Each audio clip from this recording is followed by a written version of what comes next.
જય શ્રી કૃષ્ણ, જય સ્વામિનારાયણ, જય યોગેશ્વર, જય જિનેન્દ્ર અને જય મહાદેવ. કેમ છો બધા? મારી ચેનલ HNS ફૂડ સ્ટેશનમાં તમારું સ્વાગત છે. ખાટી આંબળીનું નામ પડતા જ બધાના મોઢામાં પાણી આવી જાય, કેમ કે આ આંબળી મીઠું અને લાલ મરચું પાવડર સાથે ખાવાની ખૂબ જ મજા પડે છે. પણ શું તમને ખબર છે, આ આંબળીનું અથાણું પણ એટલું જ ટેસ્ટી અને ઝટપટું તૈયાર થાય છે. તો ચાલો તેને બનાવવાની શરૂઆત કરીએ. આંબળીનું અથાણું બનાવવા માટે સૌથી પહેલાં અહીંયા મેં 500 ગ્રામ આંબળીને ધોઈને સરસથી સૂકવી લીધી છે. અહીંયા તમે જોઈ શકો છો કે આ આંબળીમાં કોઈ પણ જાતના ડાઘ નથી. જો આંબળીમાં ડાઘ હોય તો તેને ચપ્પુની મદદથી કટ કરીને કાઢી લેવી અને ખરાબ આંબળીને પણ અલગ કાઢી લેવી. હવે અથાણું બનાવવા માટે એક મોટા વાસણમાં અડધાથી પોણા કપ જેટલું તેલ ગરમ મૂકીશું. અહીંયા તેલનું પ્રમાણ થોડું વધારે જ રાખવું. તેલ સરસથી ગરમ થાય એટલે તેમાં 1/4 ટીસ્પૂન જેટલી હિંગ ઉમેરીને તેમાં 1/4 કપ જેટલું લસણ ઉમેરીશું. અહીંયા તમે લસણનું પ્રમાણ થોડું વધારે અથવા તો ઓછું તમારા સ્વાદ પ્રમાણે કરી શકો છો. આ અથાણામાં લસણનો ટેસ્ટ ખૂબ જ સારો લાગે છે, એટલે જો તમને લસણ વધારે ભાવતું હોય તો વધારે ઉમેરી શકો છો.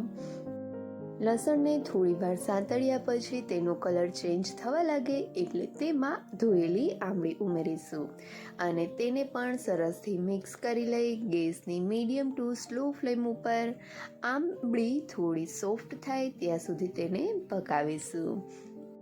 આંબળીને પકાવવા માટે ગેસની મીડિયમ ટુ સ્લો ફ્લેમ જ હોવી જોઈએ. ગેસની ફૂલ ફ્લેમ ઉપર આંબળીને પકાવવાની નથી.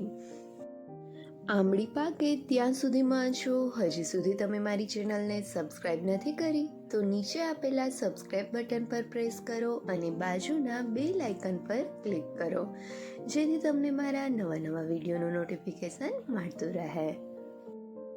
થોડી વાર ગેસની મીડિયમ ટુ સ્લો ફ્લેમ ઉપર આંબળીને પકાવ્યા પછી અહીંયા જોઈ શકાય છે કે આંબળીનો કલર ચેન્જ થઈ ગયો છે અને આંબળી પહેલાં કરતાં સોફ્ટ પણ થઈ ગઈ છે. એનો મતલબ છે કે આપણી આ આંબળી સરસથી પાકી ગઈ છે.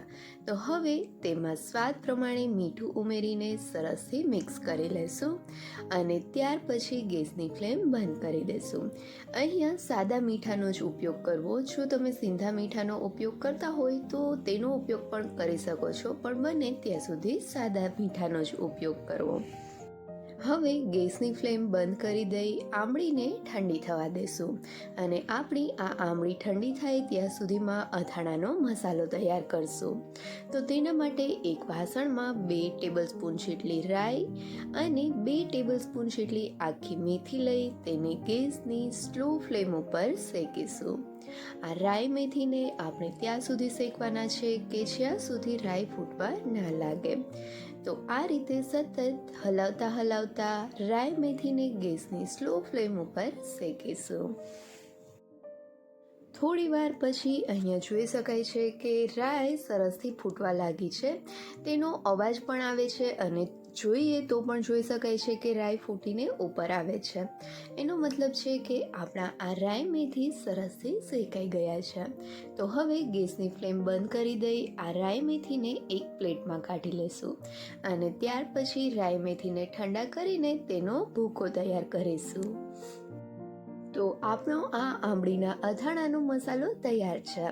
તેને સાઈડમાં રાખી દઈશું અને આંબળીને ચેક કરીએ તો અહીંયા જોઈ શકાય છે કે આ આંબળી ઓલમોસ્ટ ઠંડી થઈ ગઈ છે.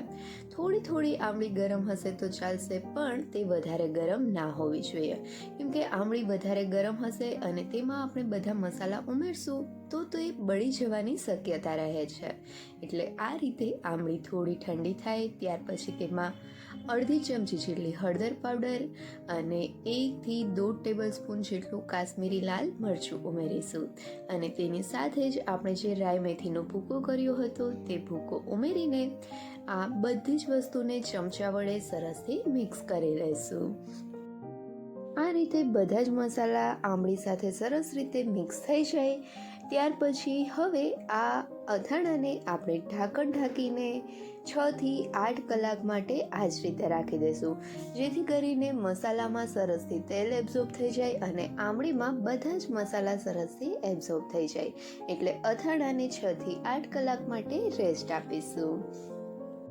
6 થી 8 કલાક એટલે કે આખી રાત માટે અથાણાને રેસ્ટ આપ્યા પછી સવારે અથાણાને જોઈએ તો અહીંયા જોઈ શકાય છે કે જે અથાણામાં મસાલા છે તેણે તેલ સરસથી એબ્ઝોર્બ કરી લીધો છે, જેને લીધે મસાલો સરસથી ફૂલાઈ ગયો છે.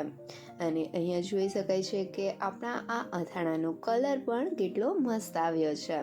તો તૈયાર છે આપણું આ એકદમ ખાટું ખાટું આંબળીનું અથાણું. આ અથાણું ખાવાની ખૂબ જ મજા પડે છે અને અથાણામાં જે આપણે લસણ ઉમેર્યો છે ને તેનો ટેસ્ટ તો ખૂબ જ સારો આવે છે. તો તમે પણ એક વખત આ આંબળીનું અથાણું જરૂરથી બનાવજો. આ અથાણાને કોઈ પણ એરટાઈટ કાચની બરણીને સરસથી સાફ કરી તેમાં ભરીને ફ્રીઝમાં આખું વરસ માટે સ્ટોર કરી શકો છો. એક વખત તમે આ આંબળીનું અથાણું બનાવશો ને પછી તમને વારંવાર આ જ અથાણું ખાવાની ઈચ્છા થશે.